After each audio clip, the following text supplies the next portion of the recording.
Hey, show you guys how we have been working on our cabinets. Our cabinets are out of date when we bought the house. We knew we wanted to do something different, but also knew that the cost of new cabinets or even just new cabinet doors wasn't something we were going to do.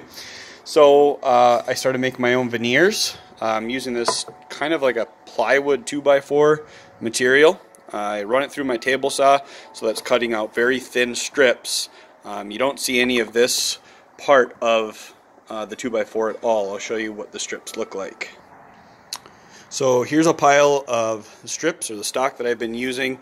Usually I just set up my table saw, take real thin strips off, and that's what I do for half hour, whatever I can handle before I go crazy.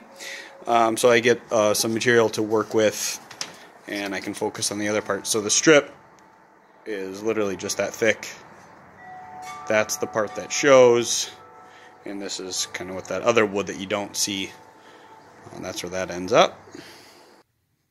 So this is what the cabinets look like originally, kind of. They were just the wood grain, which the light's not going to let me show you very well. When we first moved in about a year ago, we thought we would try and modernize them a little bit by spray painting this green color. We didn't do them all the green. We just kind of did blocks. And it looks better, but it still wasn't quite what we wanted. We wanted that decorative trim to come off, but we couldn't do it without stripping the veneer because they're just plywood doors. So I knew I had to do something, either get new doors, new cabinets, or go over the top in a unique way that didn't cost me a lot of money. So this is where I'm at right now. These are the doors that I've gotten finished. I still have a little bit. I've got this block of green. I've got that Lazy Susan. Those ones are the most I'm consuming to do, but they're not too bad. And then right now I have these doors that are just got finished. They need to be sanded and polyurethaned. Here's a better example of what the cabinets used to look like. The ones in our laundry room are still that way. Again, we tried painting them thinking, oh, that'll make them look a little bit more modern. And it does, but it's not quite right. So here's some of just the really small pieces that are left over. Waste really, but I will show you just generally what I do. So pretend that this is a cabinet door.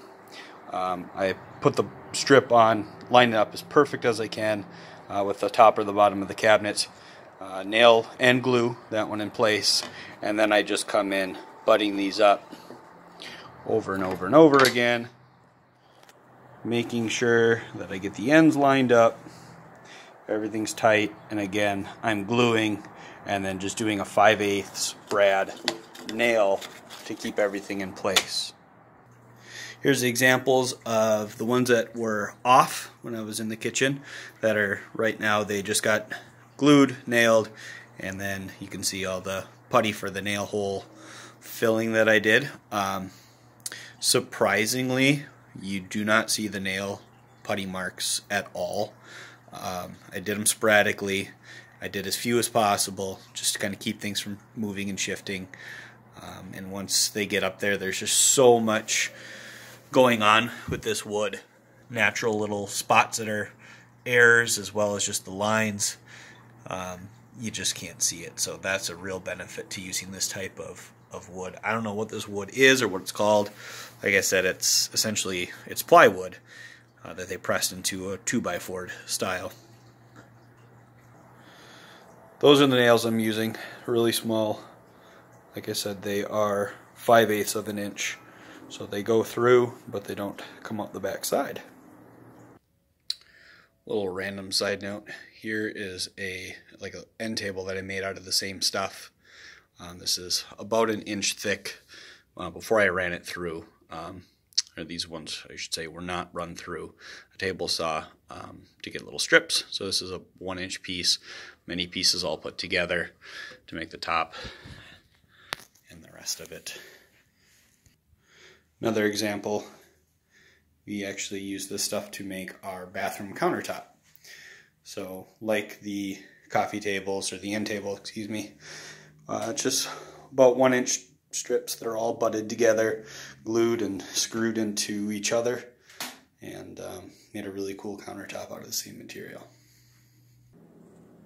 So, if you got old cabinets and you can't make new ones, can't pay someone to put new ones in, and you don't want the big box store look, I think really any type of wood that you buy, if you have a table saw, run it through, make really thin strips, and kind of butt them up together like I've done, and it'll help modernize your kitchen without really having to spend a whole lot of money. Thanks for watching.